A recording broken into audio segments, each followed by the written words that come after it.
Yes, welcome to the Titus and Sergio Variety Hour. I'm Titus O'Reilly. Sergio is still not back. I think he's back next week. I need to get my people to talk to his people, if that was a thing.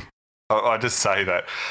But of course, we have back the man that single-handedly won the Western Bulldogs the premiership in 2016. Correct. Friend of the show. Can I say friend of the show? I think so, yeah, definitely nodding acquaintance. Mr. Danny McGinlay. Hello. And rocking a Melbourne Aces baseball cap. Well spotted, yeah. I liked going to watch the Aces when they played in Melbourne. Yeah, they played in... halfway to Geelong now. Yeah, because they played in... the Royal Showgrounds. Royal Showgrounds. I went to a couple of games there. They were fun. Yeah, they were good, and it wasn't Beer was cheap, food was cheaper. Yeah. It felt like you were in a small town in America. It did. Watching their local baseball. And I don't think I ever saw the Aces win, but I always had... I went 3 or 4 times, and they were all losses. It was always fun. But it was fun, and you could just sort of muck around and chat, and then... They moved to Altona. Yeah, and I think it even says on the ABL website that it's just a short 25-minute walk from a station. You have to go through a cow paddock. Yeah. It's not paved roads. I know. It says something else like, just a half hour outside of the CBD. Yeah. And I'm like... that's true if you're in the CBD, but if you're in the north or the southeast, which is like a fair chunk of Melbourne, you got to go across the West Coast Gate Bridge. I think they say that. You're really setting out on holidays to go to a Melbourne Aces game. Well, they say that because it's halfway from the CBD of Melbourne and half an hour from the CBD of Geelong. So, but yeah, it's a shame. I think they should play at. Are we onto the segment? What they should do? Yeah. They should play people always listen to this podcast for intense Australian Baseball League talk. Hell yeah. They should play it at Punt Road or Optus Actually, Oval. that's a good idea. Yeah, man. No one's using that ground, and it's cheap to get in. And if it's somewhere central, people will go. Melbourne people just go to sport. Well, they used the Waverley Reds. This is going back in time in the 90s. Yes, they used to be arch rivals of my beloved Melbourne Monarchs. Yes, they used to play out at Waverley Park. That makes sense. And I remember going out to there a few times, and they got some big crowds for a while. It was quite good. I love baseball as a sport. Baseball's a good sport. You're rocking a Columbus Redbirds t-shirt. Is that a made-up club? I think it is a made-up. Right, I tell people it's a minor league club I played for back in the 30s. Nice. My son got given a Lincoln Salt Dogs there you go. strip, so that's my minor league team. Go Salt Dogs. You're so passionate. They're the best team in Nebraska. There, I've said it. Now, to kick off, I should thank all the supporters that keep joining up and making this podcast be able to happen, and also all the writing I do and things like that. Are you thanking your own writing? No, not exactly. Oh, they help the writing they help happen. it. Sorry. Yeah. I'd like to thank myself. There was once one of the greatest interviews, and I've tried to. I watched it live on TV, but I've tried to find the quote online or the clip and haven't been able to. Was Bernard Tomic once after. I was racking my brain on who would thank themselves. Anthony Mundine. Yeah. So Bernard Tomic once after a victory said, "I do have to pay tribute to myself." Brilliant. That's and great. I've been trying to find that clip, and to the point where I'm wondering if I just made it up in my head. But some listener will have it. Yeah, I'm hoping. Listeners are great for that. So I remember. So who's the other guy who we all hate now? The other tennis player, Kyrgios. So he had a great smackdown of a crowd recently where they were booing him for not trying hard enough, and he turned to them and went, "Well, you paid to see me." Yeah, and they said, "Well, actually, technically, it's a package deal. We buy for the whole day." And he said, "Good point." And they're best friends now. So thank you, supporters. Another thing I've got going on at the moment in my continuing plugging things is my book, A Thoroughly Unhelpful History of Australian Sport. I've got my copy. Yes. Is on sale through my website, titusO'Reilly.com. If you go there. Now, because I'm lazy, that's you flipping through the book. Oh, wow. The ending. You die at the end. Yeah, that's right. Australian sport dies in the end. So through the website, the book's on sale, but you also can get you get free with it a Merry Boxing Day Test Eve Christmas card. These are great. You just showed them to me. I love them. So the idea behind that is if you are like me and are completely lazy when it comes to Christmas presents and suddenly think, I've got to get that uncle or I've got to get that aunt or whatever or that mate of mine a present. This, you get the present and the card. Yeah. You're done. You just need to wrap it, basically. Yeah. I was even going to offer wrapping it, and then I had visions of me wrapping a whole bunch of... And I hate Christmas. I can't wrap to save myself. Yeah, just wrap it in newspaper. They'll appreciate the environmentally friendliness. I mean, you've killed trees to usually get I hand it in a plastic bag the shop put it in. Or the servo, I should say, as I give you your Christmas tree air freshener to hang on your rear view mirror. And, behind the back, there's a copy of People magazine. Don't tell your mum. So that's all the... have you got anything to plug while we're here? Yeah, probably. I've got a DVD out. If any of you want a DVD, they're like, $20 on my website, but email me, I'll give you a deal. And for $20, you get them a DVD player as well. Yeah. If anyone's out there, and it's weird, I'm on a podcast asking if anyone has any backdated technology, but it's a good DVD. Well, if you got a PlayStation, if you got a PlayStation 4 or something, that's got a DVD in it. It's also on iTunes if you want to just, It's on iTunes. Well, there you go. What's the name of it? Danny McGinlay, The Complete First Season. Right. I got my reports for the international thing. Someone in Namibia bought it. Really? Yeah, or downloaded it. That's to pirate it, Probably. I mean, what an honour. If I see my own DVD up at the Pirate Bay, you are huge in Namibia. I am. They just love you there.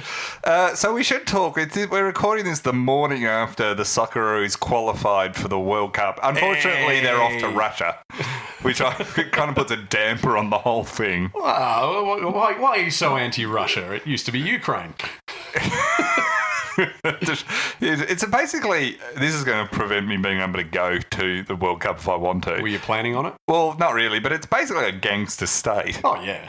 Absolute dictatorship. It's back to the old Stalinist days. Yeah, it's a strange place. But anyway, the fact they're having a World Cup there is amazing. But we did qualify last night against the Titans of Central America, Honduras. Sí. Where did you watch it? I was at a pub in Clifton Hill. It was fun. It was packed out. There was some packed? inter-table hugging. That's what you always like to see. And look, Tony Abbott had a rough day yesterday with the no vote being defeated by the yes vote. And but good news for him, at least he was able to watch his favourite soccer player, Mike Jedinak, score a hat-trick. Well, he's actually a keen Honduras fan, so it was a terrible day for Abbott. There must have been some Honduran homophobe. Just had the worst day ever yesterday. Actually, Lyle Shelton, head of the Australian Christian Lobby, it says on his Twitter bio, and I tweeted this yesterday, it's, head of the Australian Christian Lobby, soccer is not football. Really? Yeah, he's just got that in there. He's not a round ball fan. The thing I find hilarious, and when I was writing my book, I had to. Have you got a book out? Yeah, I got a book out. I haven't mentioned it for 5 minutes.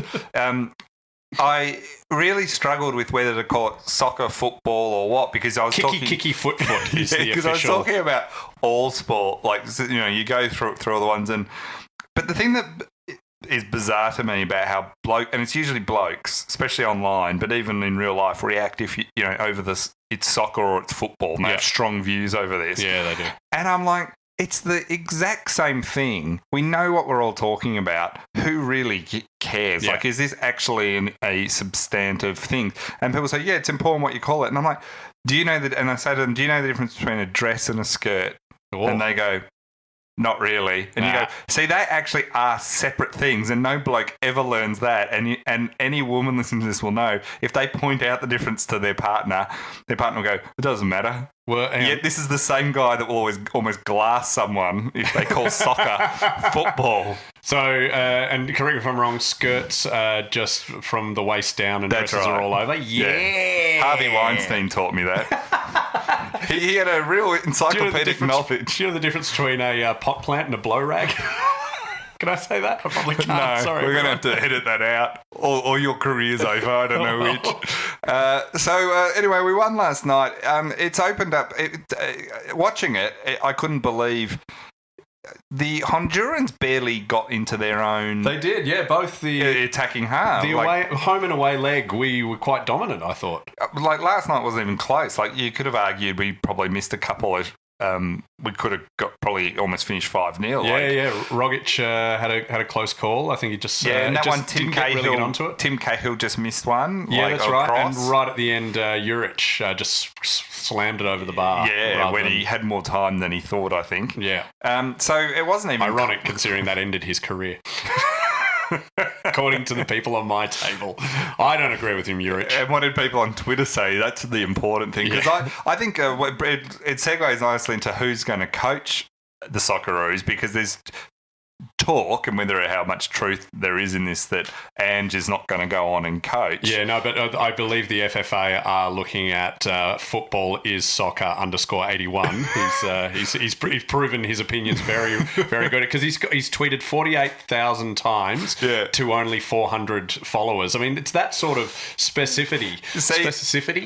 My theory is just get Twitter as a whole to coach the Socceroos, because that seems to be where the expertise is. They seem to always have just groupthink the whole thing. Yeah, a spam bot will take over. Yeah, the wisdom of crowds. Yeah. Right there. So that was kind of interesting about... so given how terrible the Hondurans were, and they really weren't very good, and they committed a lot of fouls and things like that, it hasn't really gone down well with the Honduras captain. I'm going to pronounce this all wrong, but Maynor Figueroa. That's what I think. Yeah. He's had some choice words, it says here, to the referee, who's an Argentinian refugee. Oh, he might be. I don't know. Referee. He's very welcome.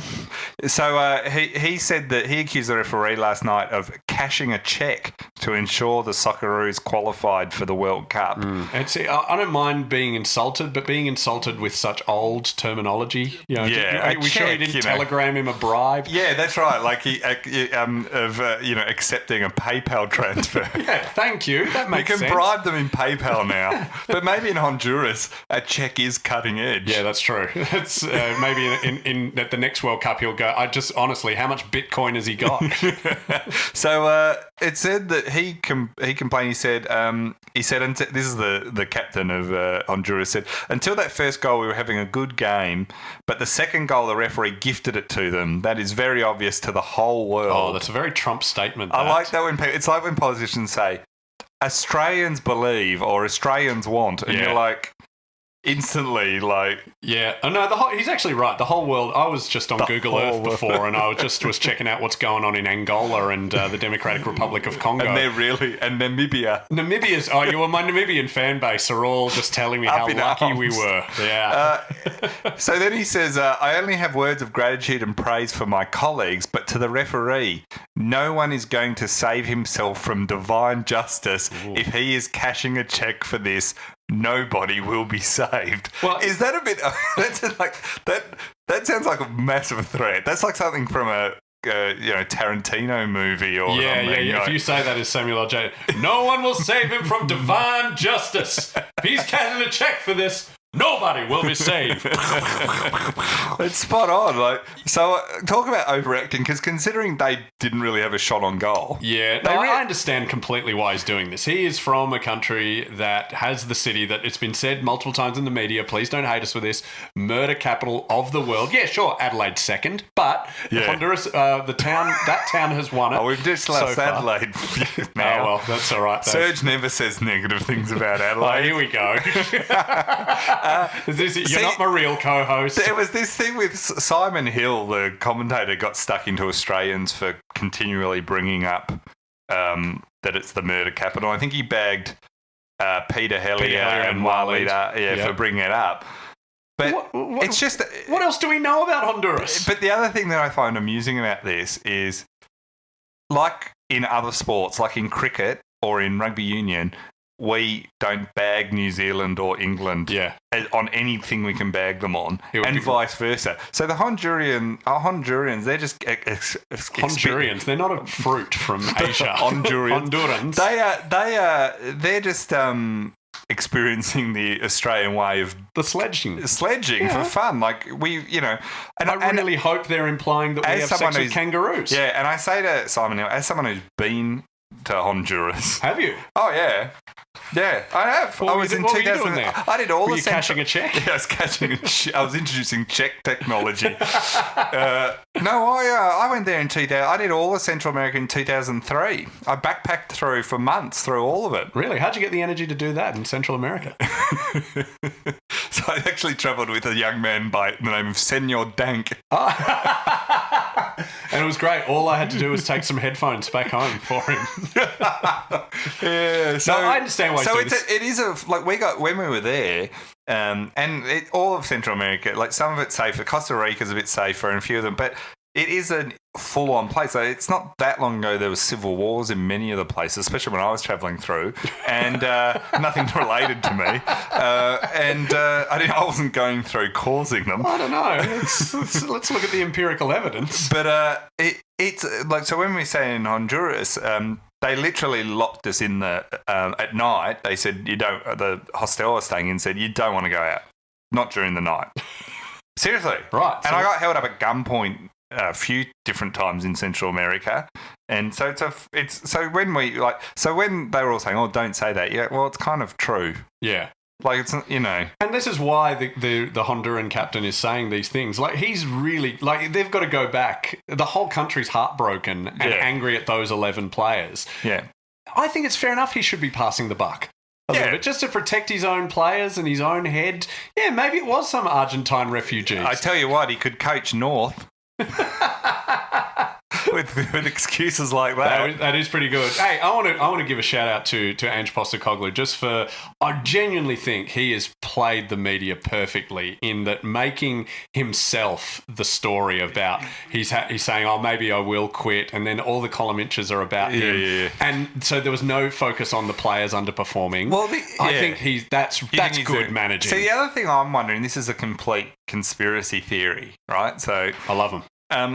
I've got no evidence. Ange Postecoglou died and replaced with a Paul McCartney lookalike. You read my mind again. At the moment, for those that don't know, the FFA is really at war with a lot of the key people in soccer and football. There is a war going on about control of the board, money. FIFA have been out here trying to get greater representation, all this.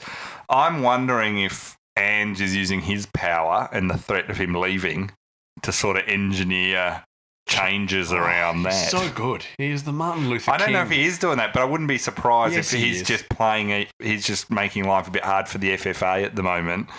Well, he is fighting. Because he's in a very powerful position to actually say, I'll stay on, but I want changes around a variety of things. Good on him. That's my little theory. I might be completely wrong. He is divine justice. That's what the Hondurans should know. One thing that was interesting of winning last night and booking our tickets in the fancy plane over to Russia is we're almost a certainty to win it now because our long-term rivals, Italy... Is it a rivalry if it's that one-sided?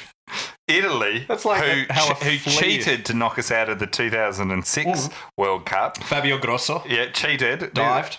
Missed out on the World Cup, which is a huge thing. Now, to give you a sense of... it would have been pretty bad if the Socceroos had missed last night. Lost last night. Yeah, devastating. But I don't think there's anything as comparable to...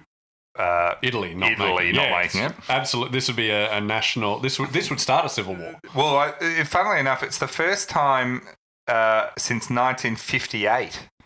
And I think I read they're now saying over in Italy that it's missing out is taking its place in the pantheon of Italian disasters. And it listed in this article, I read all these volcanoes going Vesuvius off. And Fall of the Roman Empire 2018 World Cup. Yeah, wow. That was what they're putting it. So... where does Godfather 3 rank in that? Yeah, high. Some of the headlines were National Shame, Apocalypse, A Historic Gaffe, Goodbye World Cup. I got to say, the headline writers in Italy need to work on their puns because they're all pretty basic. Not even a Mamma Mia, we're not in it. I don't know how you put a fake accent in there. And by the way, I trolled through some papers yesterday just to see if there were any pun headlines about Australia voting yes. The only one, The Sun in London, and this is pretty pathetic for them. Yeah. Australia says yes, mate. Did you have any puns? Yeah, I probably should have thought of some before I ran into this. Australia gives women opportunity to marry down under. It's a vagina joke at best. I sort of see. I've only just figured out that it means you don't compulsory have to marry someone who's lesbian or gay. Is that true? Have I misread the whole thing? That's the way people the way the no people reacted to me was kind of like that was the proposal. Yeah, there was an article. I was like, you don't have to marry them.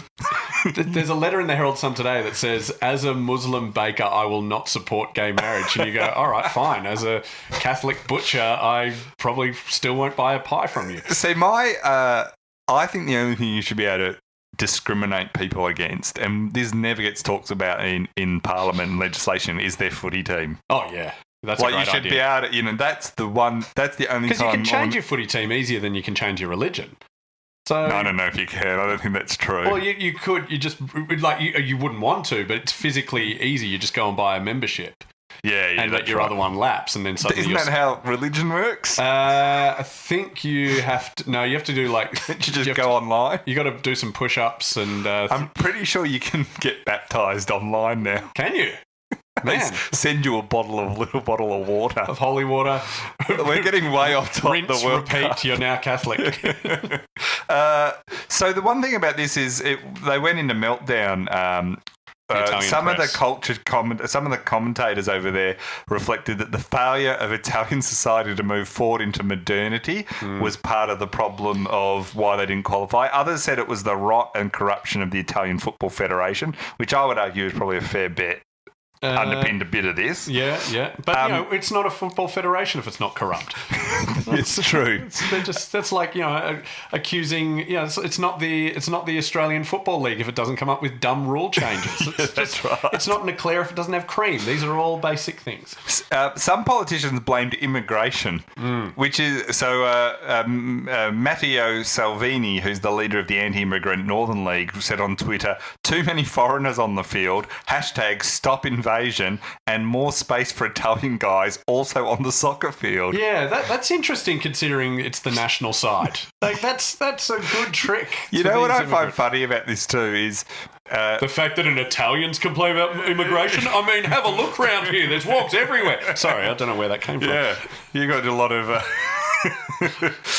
That's the thing about it's a bit like with people who are anti-immigration. It's like that, to hammer everything look like a nail on any issue. They can trace it back to immigration. Yeah, it's a good trick. The coach of Italy, he said the apocalypse is not a child only of tonight, suggesting that this is years of planning and not all his fault. So good luck there. That's I think he's going for the North job as well, is he? Well, yeah, I think Terry Wallace tried that.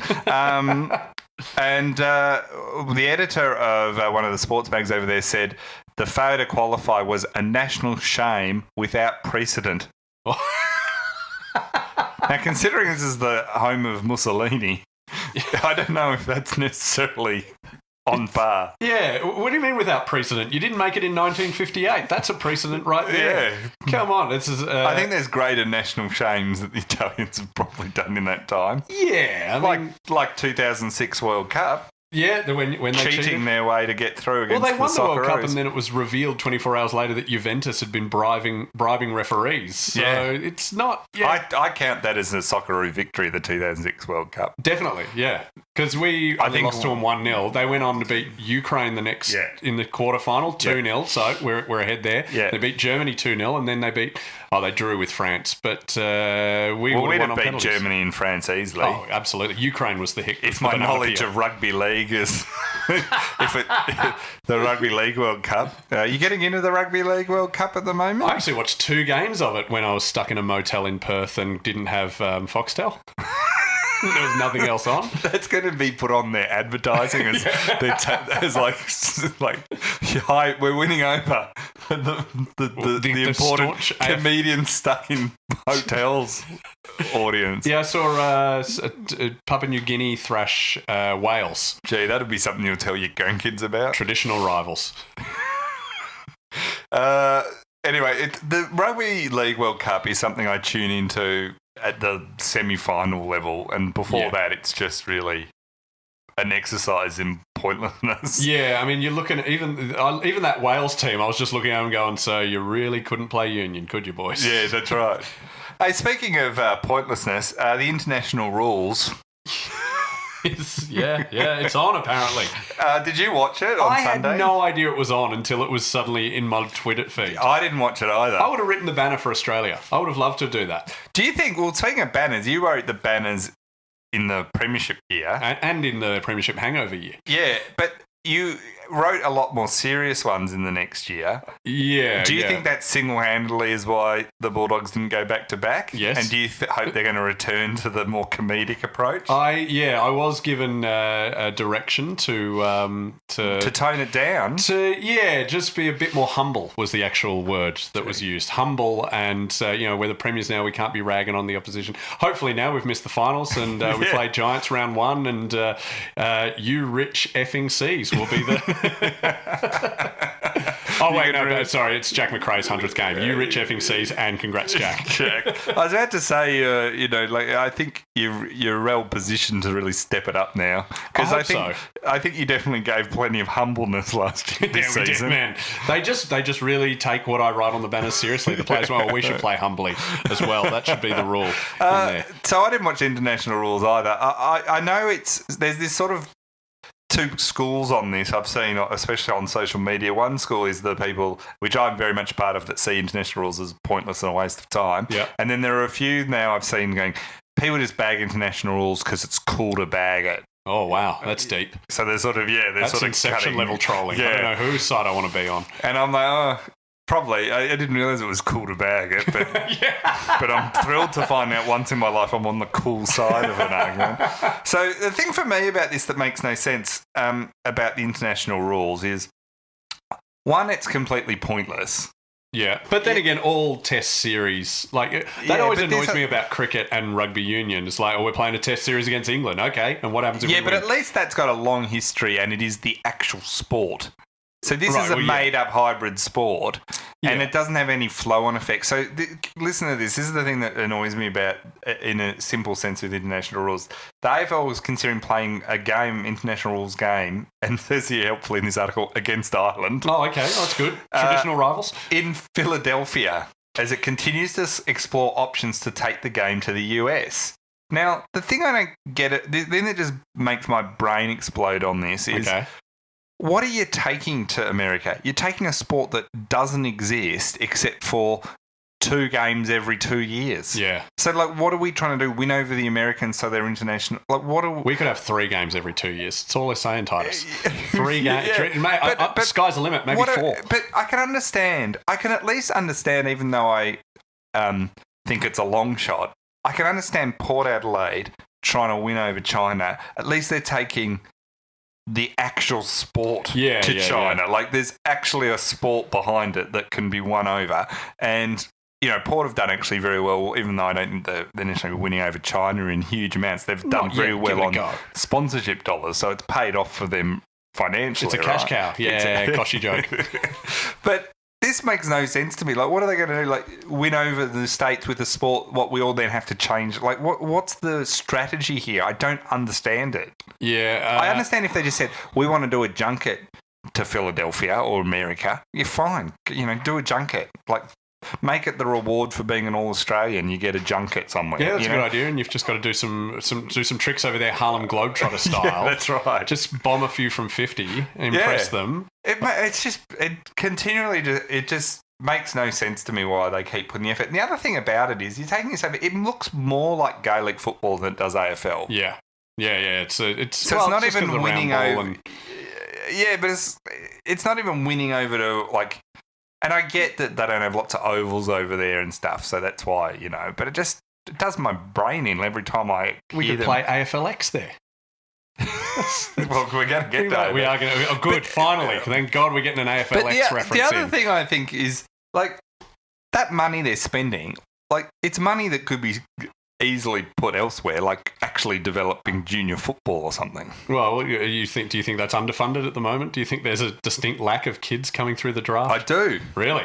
Well, you know, like just because they don't end up at Melbourne doesn't mean that they're not there. Have you seen the draft quality? No, but like, I bet you talk to junior footy clubs, the fees they have to charge and all this, they can do, like, and we're trying to push into Queensland, New South Wales and all these areas. Like, the international rules does nothing. Yeah, fair enough. That's my problem with it. Have you seen the Glass, the documentary about the first I haven't watched it yet. It's really good. That does make you go, all right, this is actually a good idea. But I doubt anyone's going to make a documentary about this mid-pre-season exhibition. You know what would make more sense to me is if the AFL went, you know, we keep talking about trying to win over India and China and New Zealand and all this. It would make more sense to me, because we've had a few Irish players come out here and it seems to be quite transferable, to go and play AFL games in Ireland regularly and try and actually, you know, now it would annoy the Gaelic football organisations and all that, but that would actually make more sense to me than what their actual plans are. Yeah. And there are actually some cricket ovals in Ireland. Yeah, where the Irish cricket team, who were all born in Adelaide. That's a good idea. Yeah, all right, let's do that. That makes more sense to me. Are we the AFL board? Because we should, like, if we are, then I approve of this. Well, talking about the AFL board, I was thinking of joining the AFL board until I read this morning. Oh, okay. The AFL is establishing a anonymous complaints portal for offences against women as part of its new respect and responsibility policy.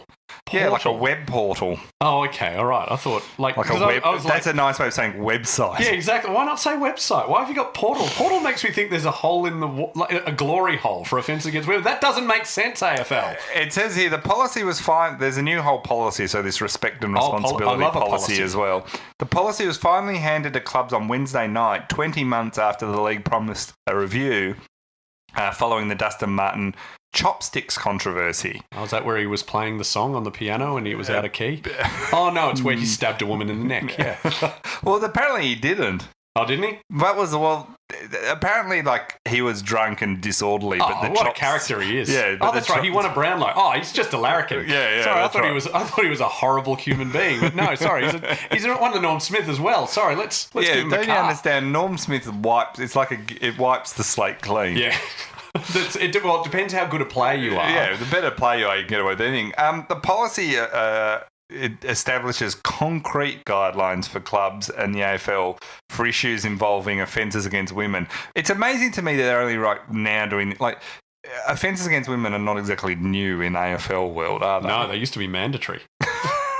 Concrete guidelines. See, that's a very Gillan McLaughlin phrase, because if Andrew Demetriou said concrete guidelines, we'd assume it means another thing. Swim with the fishes. Now, Tanya Hosh, who's the league's general manager of inclusion and social policy, and I actually fully think it's good she's being honest here. She said she admitted there's been a history of inconsistency over the response to offences towards women and unsatisfactory processes. Wow. What she basically is spot on there is they make it up as they go along. Yep. Basically. And that's where my annoyance with them on a lot of issues is. It's a bit like this one about, this is not obviously as a serious issue, but with Richmond wearing the away strip for the grand final. Yep. The AFL were inconsistent over the years of what is the policy around that. They say they were saying it's just purely our choice, and then they were also saying a few years ago that it's whoever finishes higher on the ladder. And you're like, how can the AFL just not have a set policy on these things? Because it's not like this doesn't. Do you know what I mean? Like they keep things keep happening in the AFL that happen all the time, and every time it's like the AFL go, well, this has never happened before. What did we do last time? Never thought of it, yeah. Why do you people even remember previous seasons? Yeah, that's what they do. They do. And you go, guys, sit down for 5 minutes. You know, clash strips, in the grand final are going to be an issue. You know that footballers are going to do something like either drunken disorderly, violence against women. Like, it's pretty predictable these things are going to happen. have a policy. So I'm pretty happy that they're actually admitting. If the only policy they've kept is that we shred all documents. That one says what happens if there's a clash. Go shred it. Yeah, that's right. So the new one that's got a whistleblower mechanism. What new one? The new portal. Yeah, the website. Yeah, the new website.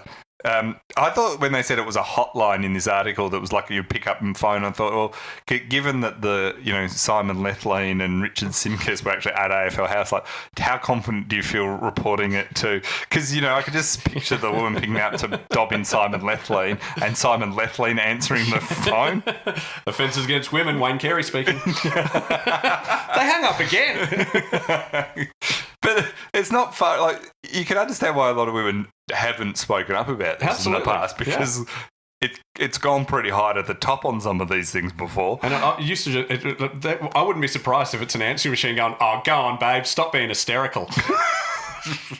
Actually, that was shot down. Was it? That was the rough draft. That was the rough draft. Good on you, Tanya, for seeing past that. So it sets up a way. It is also going to pay for counselling and support for complaints as well. That's good. The league used its new policy. This is where... So I won't go through it all because it was quite long, but the policy lays out a whole new ways of dealing with this. Some of this is to sidestep AFL clubs. So say it's someone working in an AFL club or it's a player or something to a woman, you don't have to report it to the club anymore. Oh, it goes straight to the league. It goes straight to the league, which is sensible because the club itself is a bit compromised, like, yeah, and even if you they have a really talented player, but even if they're well intentioned, they all work together, they all know each other. Like in corporate world, reporting directly within your own unit is silly. You go to HR, it should go out of that area, so that area is not compromised in any way. So that's just common sense. But the thing I found funny about that reading, and so most of the stuff it all said,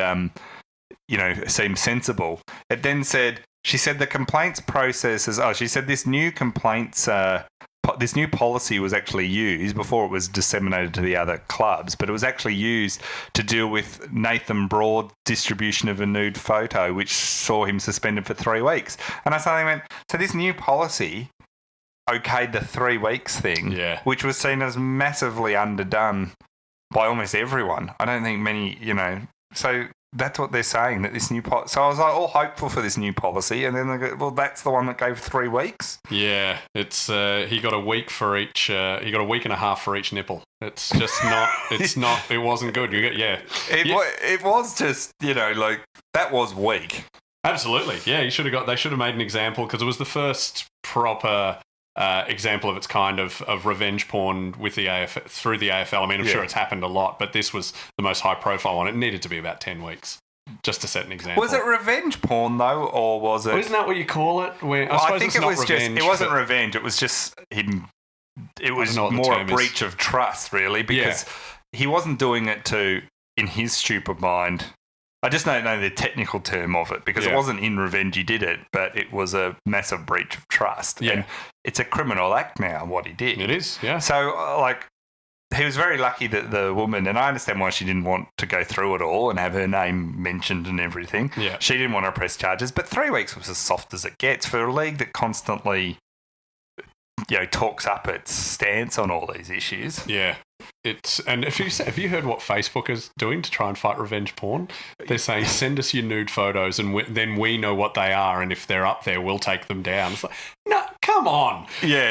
It's like a wolf saying to some chickens, if you don't feel safe, come stay at my cave, my den. I would also like to offer anyone to send me their nudes, and I'll keep them in a safe spot. Well, do you know my solution is? It's the total other way. It should just be mandatory that there's nude photos of everyone online. I'm talking everyone. I'm talking you, me, Pope Francis, Dame Judi Dench. And if you want to see anyone naked, you could just go on everyonenaked.com. You look them up naked, and then you go, hey, I got a naked photo of Judi Dench. And then it gets everyone's seen it. Yeah, that's right. It kind of I remember reading about, I forget which celebrity it was.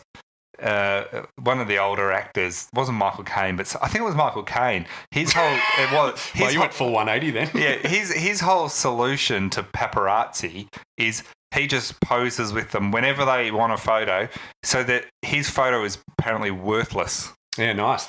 Because there's just so many, and they boys. Yeah, and they just got sick of him because if you can't sell it anywhere, because we've got more, we've reached peak Michael Caine photoness.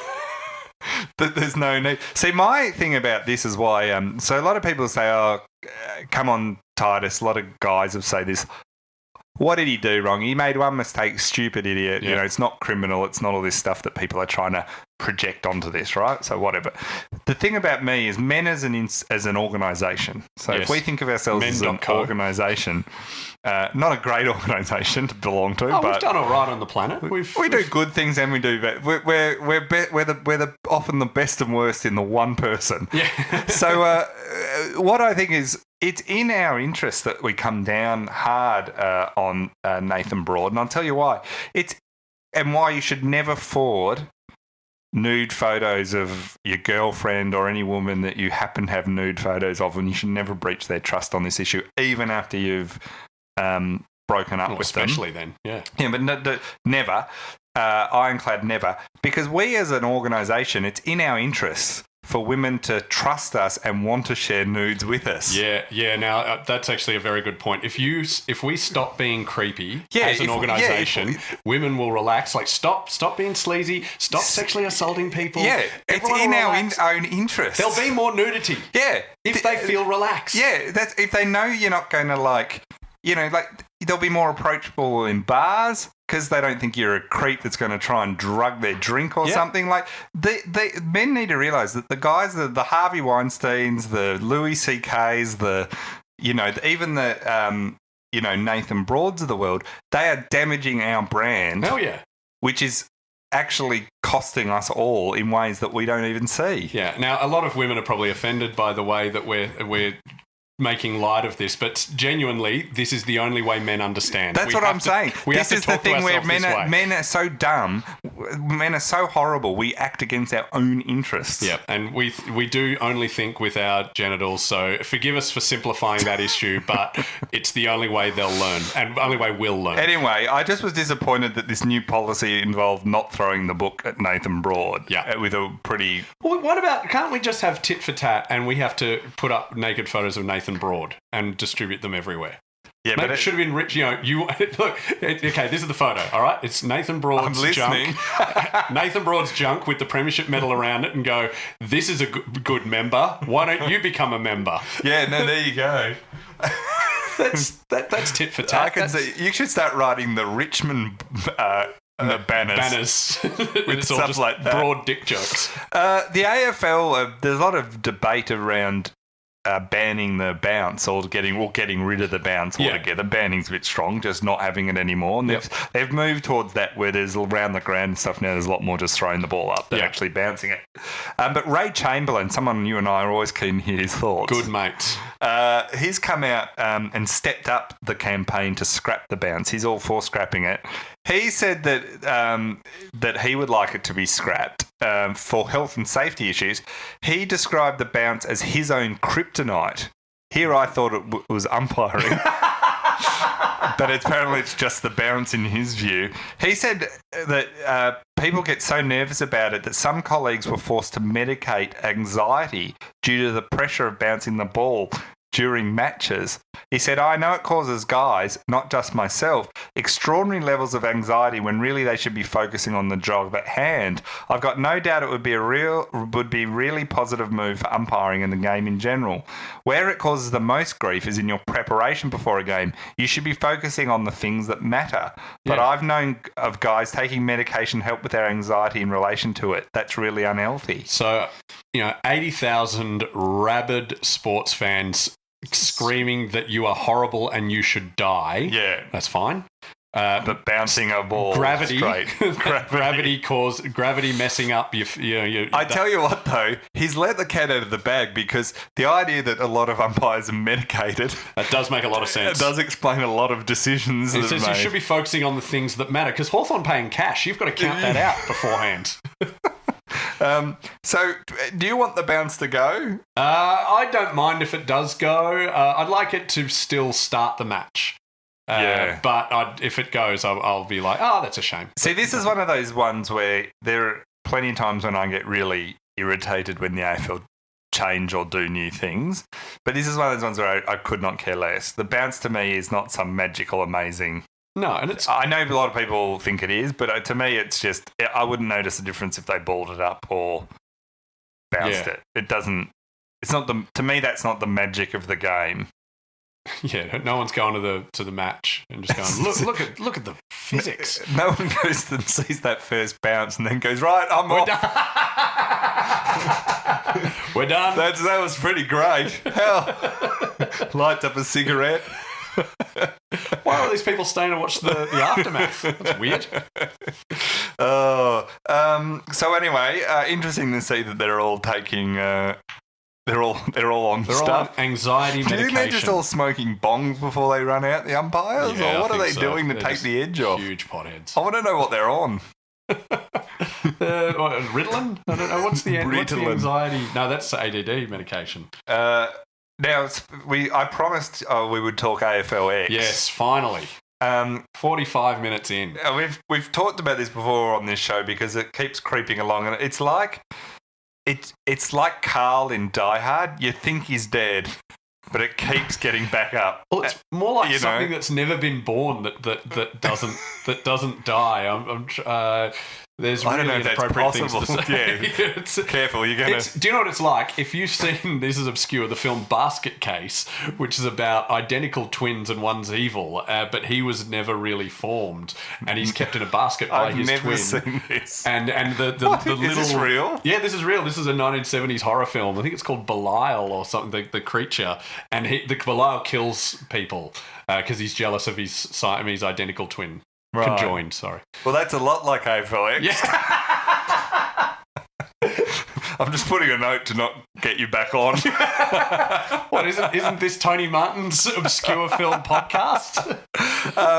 So anyway, so they keep threatening. It's like they keep threatening us with this. Yeah. You know, and almost to a person, the AFL community outside of AFL House keeps saying, we do not want this. This is the worst idea ever. And they go, we're going to do it February now. Yeah, it's like a car salesman keep throwing in sealant. You know, just, I got that True Coat for you. So, no, I don't want it. I'm not buying the car. $100 off. $100 off. I've never done that before. They just keep throwing it at us like... Well, it's because AFLW was so good. AFLX is good. AFLY, they haven't got up to that. Amazing. So they're looking at bringing forward... It's going to be played... This is their latest idea... 3 states over 3 consecutive nights in the middle of February. Yes. Oh, is that... Man. So, once again, as always when they announce AFLX things, the exact times and venue details are yet to be finalised. But the media always write this. I took this, I can't remember what newspaper or website I took it from, but it says the exact times and venue details are to be finalised, but the innovative new concept. It's not in it. Just come out with new stuff is not always innovative. Isn't it? Well, since we're talking semantics here, it is by definition an innovation, whether it's a good one or not. It's just terrible. They say innovative new concept. Yeah, that's sort of a tautology. You're right. It should be. It should be. Well, how do you spell? The media should. Yeah, the media should write. The media should, instead of writing innovative, write the idea no one wants. Will be played. So they're going to play it a week before the JLT Community Series. See, that was innovation. The way they took the Ansett Cup, the Foster's Cup, the NAB Cup, whatever you want to call it, and made it even more irrelevant by taking away the little bit of silverware you could get at the end. So it's understood that the AFL is exploring the idea of playing AFLX in Adelaide, Melbourne, and Sydney. Right away, I'm thinking of moving to Perth on the back of that. With the first games played on Thursday, February 15, but they remain in discussions with venues, clubs and broadcasters as they attempt to lock details down. Thank God it's February 15 because so many marriages would dissolve. Like, honey, I know it's Valentine's Day, but AFLX is on. Actually, that's what you should give your beloved tickets to. Tickets to the AFLX the next day. Yeah. Oh, that's Have I got a treat to you? Dinner tonight, AFLX tomorrow. It says here, club football departments have become increasingly anxious. Oh, they have. They should talk to Ray Chamberlain. Take some medication. Take some medication. If you're feeling anxious, just dope yourself up. That's the the thing about this is I know anxiety is a serious issue, but most of us are always feeling a bit anxious. Yeah, it's a normal human emotion. It's a very normal human. But people in footy are really anxious about all sorts of things, it seems. They are just anxious to know when and where they might play. Yeah. They might play the modified game. Like the AFL's just going to call up Luke Beveridge 2 a.m. going, 1 hour, John Cain reserve. Yeah. Get there or we're taking your medal off you. AFLX happening. They want to know what, because they've got to plan their pre-season. The AFL said they're not expecting to be in a position to finalise the AFLX fixture until next week. Man, what a horrible position to be in. Are you like me, think it's just a pointless thing, or are you got some interest in this? AFLX? I have a 2% interest in seeing how the game works, and that 98% not interested. See, I can understand to an extent but the only bit of it that makes any sense to me is they've said that in many countries and parts of Australia, much easier to get a rectangle oval, not a rectangle oval, a rectangle field. That's what Amy Park should be called. Melbourne Rectangle Oval. Oh, that's brilliant. Just to confuse people. Yeah. So a rectangle field, you can get that you can't play AFL really on a rectangle field, and there are many places where there is. So this is an attempt to create a format of the game where you can play those skills, right, and play that game. Now, to me, that would make sense if they were rolling this out like at a junior school-based level, maybe with, like they have with the AFL. Is it the AFL 9s or 7s or something? I've heard of something like comp that. they run out and stuff. So to me, that would make sense. I have no problem with saying, I can see, like, have a version of the game that juniors and schools and various things can play. Also, when you don't have 18 aside, a hybrid version, that makes sense. But trying to make it like the top-down approach, Yeah, it really doesn't make much sense. They're trying to make 2020 cricket, but for AFL. Can you? The AFL dominates. You think about it. Like, and I love AFL. It almost can't be long enough the season to me. But the AFL already, you got AFL Women's now, which is great. Yep. Then you go from February onwards. From February onwards, you don't finish till October, start of October, and then you get trade week, and then you get the draft about to happen in a second, which is another load of things. So it already, like, you want to miss things occasionally. You kind of want occasionally to be like, I can't wait till the footy comes back. Yeah, because it actually went away briefly. Because there's going to be years where Australia are good at cricket, or your A-League team isn't terrible, and you want to enjoy or the Melbourne those. Aces decide to move back into Melbourne. That's a good man. Wouldn't it be great if your baseball team played in the same city that they pretend to live in? That would just be a Christmas miracle. We're starting it here, the push to get the Melbourne Aces. See, the two sports that I hope develop a bit, because I think they're fun to watch in Australia, is I love baseball and I love ice hockey too. Okay. And I haven't been to the ice hockey yet. I do want to go to the ice hockey. Will struggle in Australia. Oh, yeah, just because of the nature of it. Yeah, unless you're going to play it literally on drugs. Yeah. Because I went to the Stanley Cup final in New Jersey. Who are the Devils playing? They were playing LA Kings, which the Kings eventually won the series. Oh, this is only a couple of years ago. Yeah, it might have been like 2008 or something. Sure, I don't know, a couple of years ago. Great. But it's a great sport live. Yeah, like it's as fast paced and innovative as AFLX. It's like AFLX but on ice. Wow. I did a sketch on Game Day about AFLX and about how they changed the rules and everything, and then I got the crowd to boo, and then we changed the rules to netball. AFLX, you have to get a ball in a hoop, and then we turned it, and it eventually became Quidditch. Yeah. See, the one I've done, I did a bit on stage about how it's you get a rectangle field, get 11 players aside, a goal at each end. You're not allowed to use your hands. Yeah, nice. It's going to be huge overseas. It's going to really we did the same joke. Oh, yeah. Like pretty much. But I like Quidditch. Yeah, Quidditch was a good end. We should work together. This podcast is going to be great. Oh, anyway. Well, thank you for coming in and filling in Serge's shoes, and we'll have to get you back on when Serge is here next time. Sure. Can you fit three of us in this studio? We sure can. We just knock out a wall. We can do that. And have you got anything to plug? Have you got a book out? No, I do actually, as you matter, but not as important as your DVD. Which came out a few years ago. I've got the Melbourne Comedy Festival. I just registered for that. I'll be doing that show. I'll just announce it now. Bugger it.